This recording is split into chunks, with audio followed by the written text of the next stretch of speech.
Hello नमस्ते म मन थापा मगर बागलुङ। अहिले चाहिँ हामीहरू यो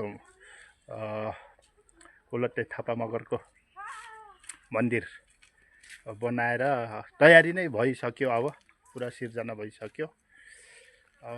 यहाँ हाम्रो अध्यक्ष साहबहरूले केही कुरा राख्न चाहनुभयो।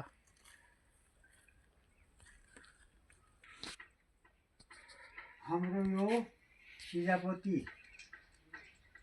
थापा मगरको मन्दिर सम्पूर्ण रङरोगन अब सबै सम्पूर्ण भएको छ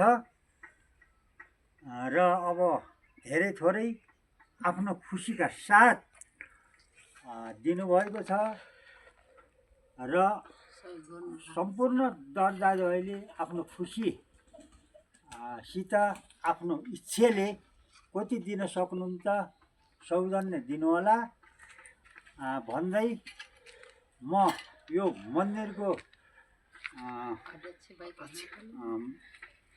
उसबाट म बिदावारी हुन चाहे। नमस्कार।